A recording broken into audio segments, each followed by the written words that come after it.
بھی جو ہے حضرت یوسف علیہ السلام کی ہی بات ہوگی، مگر اس بات میں بھی بہت سی نئی باتیں۔ ایک تو اس بات کا ثبوت آج یہ مل جائے گا کہ سنی جو ہے درگاہ پہ جا کر کے چادر کیوں چومتا ہے، اس بات کا تمہیں آج جواب مل جائے گا۔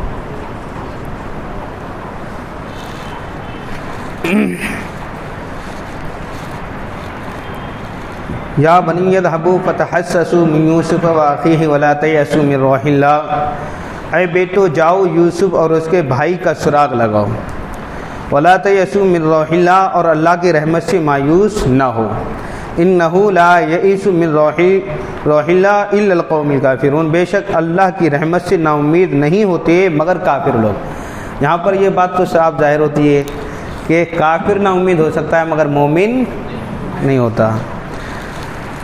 فلما دخلوا علیہ قالوا یا ایھا العزیز مسنا واہلا ضر وجئنا ببضاعۃ مزجاۃ فاوفی لنا الکیل وتصدق علینا ان اللہ یجزی المتصدقین۔ پھر جب وہ یوسف کے پاس پہنچے بولے، اے عزیز، ہمیں اور ہمارے گھر والوں کو مصیبت پہنچی اور ہم بے قدر پونجی کے لے آئے ہیں، تو آپ ہمیں پورا ناپ دیجئے اور ہم پر خیرات کیجئے، بے شک اللہ خیرات والوں کو صلہ دیتا ہے۔ قال هل علمتم ما فعلتم یوسف اخی انتم جاہلون، بولے کچھ خبر ہے تم نے یوسف اور اس کے بھائی کے ساتھ کیا کیا تھا جب تم نادان تھے؟ قالوا انک لانت یوسف، بولے کیا سچ مچ آپ ہی یوسف ہیں؟ قال انا یوسف وھذا اخی، کہا میں یوسف ہوں اور یہ میرا بھائی۔ قد من اللہ علینا انہ من یتق ویصبر فان اللہ لا یضیع اجر المحسنین، بے شک اللہ نے ہم پر احسان کیا، بے شک جو پرہیزگاری اور صبر کرے تو اللہ نیکوں کا نیک ضائع نہیں کرتا۔ قالوا تاللہ لقد آثرک اللہ علینا وان کنا لخاطئین، بولے خدا کی قسم بے شک اللہ نے آپ کو ہم پر فضیلت دی اور بے شک ہم خطاوار تھے۔ قال لا تثریب علیکم اليوم یغفر اللہ لکم وہو ارحم الراحمین، کہا آج تم پر کچھ ملامت نہیں، اللہ تمہیں معاف کرے اور وہ سب مہربانوں سے بڑھ کر مہربان ہے۔ اذهبوا بقمیصی ھذا فالقوه علی وجہ ابی یأتی بصیرا، میرا یہ کرتا لے جاؤ اور اسے میرے باپ کے منہ پر ڈالو، ان کی آنکھیں کھل جائیں گی۔ وَأْتُونِي بِأَهْلِكُمْ أَجْمَعِينَ، اور اپنے سب گھر بھر کو میرے پاس لے آؤ۔ یہاں تک بات کرتے ہیں خالی، یہاں پر ہماری دیکھو یہ بات ہے، یا بنی اذهبوا فتحسسوا من یوسف واخیہ ولا تیأسوا من روح اللہ انہ لا یئس من روح اللہ الا القوم الکافرون، اے بیٹو جاؤ یوسف اور اس کے بھائی کا سراغ لگاؤ اور اللہ کی رحمت سے مایوس نہ ہو، بے شک اللہ کی رحمت سے نا امید نہیں ہوتے مگر کافر لوگ۔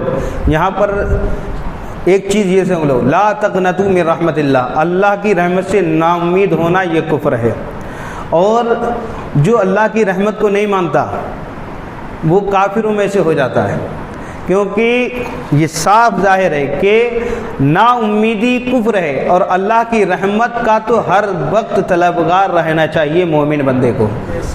مومن بندہ ہر وقت اللہ کی رحمت کا طلبگار ہوتا ہے، اسی سے رحمت کی امید لگائے رہتا ہے۔ تو کافر کبھی بھی اللہ کی رحمت کو نہیں مانتے ہیں، نا امید رہتے ہیں، اور مومن ہمیشہ اللہ کی امید پر زندہ رہتا ہے۔ پھر یہ باتیں ہیں کہ جو حضرت یوسف علیہ السلام کے پاس پہنچے، پھر جب وہ یوسف کے پاس پہنچے تو بولے، اے عزیز ہمیں ہمارے گھر والوں کو مصیبت پہنچی ہے، یعنی آپ کو بچھڑنے کے بعد آپ کے ساتھ جو ہم نے کیا اس کے بعد ہمارے پاس بہت سی مصیبتیں آئی ہیں، اور ہمارے پاس جو کچھ بچا ہے ہم لے کر کے آ گئے ہیں، اب ہم پر خیرات کیجئے، ہم پر رحم کیجئے، اور جو خیرات کرتا ہے اللہ انہیں پسند کرتا ہے۔ قالوا انک لانت یوسف قال انا یوسف ھذا اخی،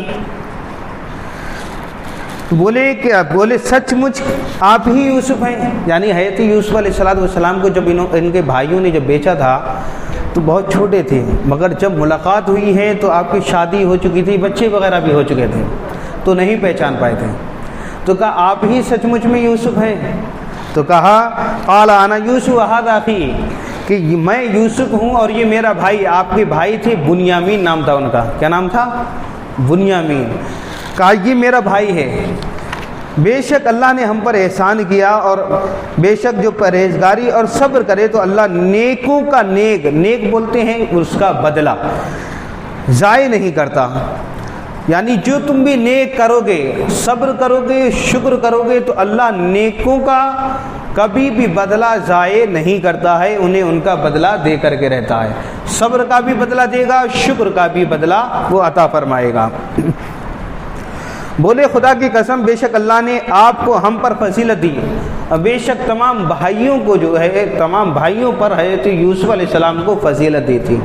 آپ نے خواب دیکھا تھا انی احد عشر کوکبا والشمس والقمر رأیتم لی ساجدین، کہ میں نے دیکھا کہ 11 ستارے اور چاند سورج مجھے سجدہ کر رہے ہیں۔ تو 11 ستاروں سے مراد ان کے 11 بھائی تھے، اور چاند سورج سے مراد ان کے والدین تھے، جنہوں نے مصر میں جا کر کے حضرت یوسف علیہ السلام کو سجدہ کیا تھا۔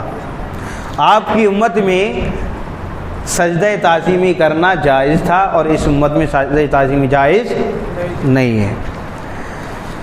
ہاں، پھر آپ نے معاف فرما دیا، جو انبیاء کرام کی سنت مبارکہ ہے۔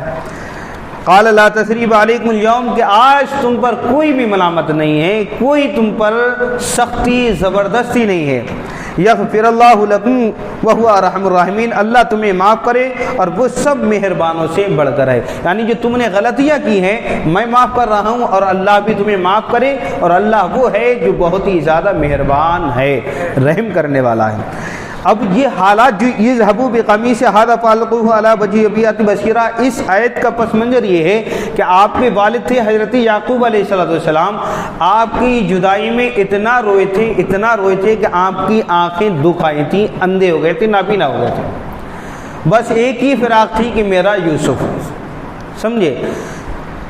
آپ بنی اسرائیل میں سے ہیں، مگر اپنے وہ جانتے تھے کہ یوسف وہ بیٹا ہے جسے نبوت سے نوازا جائے گا، جسے نبوت سے نوازا جائے گا۔ آپ کا خواب جو آپ نے بیان کیا تھا تو آپ نے کہا تھا کہ اپنے کسی بھائی سے بیان نہ کرنا، مگر وہ نبی تھے، سمجھ گئے تھے کہ میرے بعد نبوت انہی کو ہی ملنے والی۔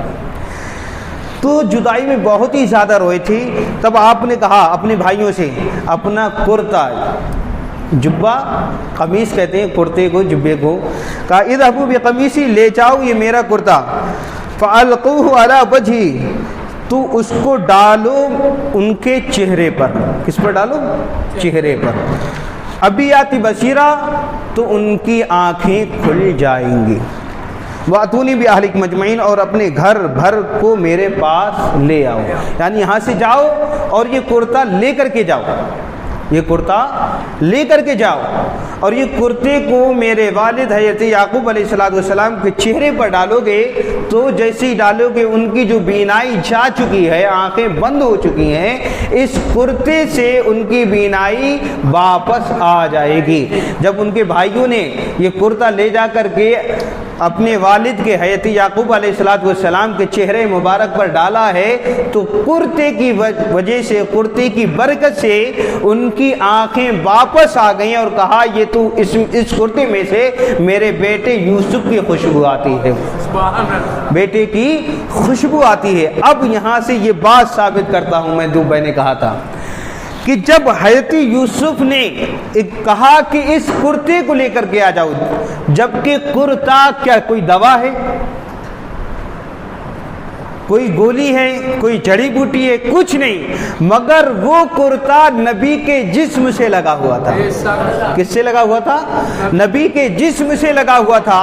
اس کرتے کو جب لگایا گیا آنکھوں پہ تو ان کی آنکھیں واپس آ گئیں، ان کی آنکھیں واپس آ گئیں۔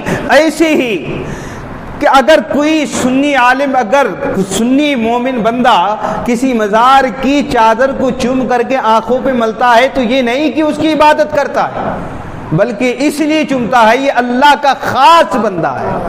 کیا ہے؟ یہ خاص بندہ ہے، ان کے مزار مبارک سے یہ چادر مس ہے تو اس کے ذریعے مجھے شفا ملے گی۔ جب حضرت یعقوب کو حضرت یوسف کے کرتے سے شفا مل سکتی ہے تو کیوں نہیں ملے گی؟ یہی نہیں، اور دیکھیے کہ حضور نبی کریم صلی اللہ تعالی علیہ وسلم کی جبہ مبارک، کیا جبہ مبارک حضرت امام بوصیری رحمۃ اللہ تعالی علیہ قصیدہ بردہ شریف آپ نے لکھا، ان کا پورا جسم آدھا خراب ہو چکا تھا، انہوں نے خواب میں دیکھا کہ حضور نبی کریم صلی اللہ تعالی علیہ وسلم میرے پاس تشریف لائے اور مجھے ایک چادر اڑائی ہے۔ کیا اڑائی ہے؟ چادر اڑائی ہے۔ جب آنکھ کھلی تو جسم پر چادر کو پایا، اور جو جہاں جسم آدھا بیکار ہو چکا تھا وہ صحیح و سالم ہو گیا تھا۔ کیا ہو گیا تھا؟ صحیح و سالم ہو گیا تھا۔ جس قصیدہ بردہ شریف کو پوری دنیا کے اندر پڑھا جاتا ہے اور مدینہ شریف کے ستونوں میں اس کے اشعار بھی لکھے ہوئے ہیں، جو بارگاہ رسالت میں مقبول ہے۔ وہ قصیدہ کون سا ہے جو آپ نے لکھا تھا؟ وہ عربی میں لکھا تھا، مولایا صلی وسلم دائما ابدا علی حبیبک خیر الخلق کلہم هو الحبیب الذی ترجى شفاعتہ۔ یہ والا قصیدہ بردہ شریف ہے جو آپ نے لکھا تھا۔ تو کہنے کا مقصد یہ کہ اللہ نے اپنے محبوب بندوں کے ہاتھوں میں نہیں بلکہ ان کے جسم سے لگے ہوئے کرتوں میں بھی شفا رکھی ہے۔ اگر یقین نہ ہو تمہیں آزمانا ہو، پریکٹیکل کرنا ہو، تو قسم خدا کی میرا نام بدل دینا۔ جس میں سرکار دو عالم صلی اللہ تعالی علیہ وسلم کا منہ مبارک رکھا ہوتا نا، پیالہ ہو، کٹوری ہو، اس کو خالی پانی میں ڈبو لینا اور لا علاج بیماری کو، جس کو بیمار ہو، جو صحیح نہیں ہو رہا ہو یا کسی بھی مصیبت میں مبتلا ہو، اس کا پانی لے جا کر کے پلا دینا، قسم خدا کی وہ بندہ صحیح ہو جائے گا۔ کیونکہ منہ مبارک کا تعلق حضور نبی کریم صلی اللہ تعالی علیہ وسلم کی جسم اطہر سے ہے، اور آپ کی ہر چیز میں شفا ہے، ہر چیز میں شفا ہے۔ اور یہ ایک آخری بات بتا دوں جب اس کی بات آئی، حضرت خالد بن ولید رحمۃ اللہ تعالی علیہ، آپ کی مثالیں پوری دنیا میں دی جاتی ہیں، خاص کر فوج کے اندر آپ کی مثالیں دی جاتی ہیں۔ ہمیشہ اپنی ٹوپی میں انہوں نے سرکار دو عالم صلی اللہ تعالی علیہ وسلم کی منہ مبارک کو رکھا اور ہر جنگ کو فتح کیا تھا، ہر جنگ کو فتح کیا تھا۔ اور حضرت ام سلمہ سرکار کے منہ مبارک کو پانی میں گھولتی تھیں اور لوگوں کو پلا دیتی تھیں، بچوں کو پلاتی تھیں تو بچے شفا پا جاتے تھے۔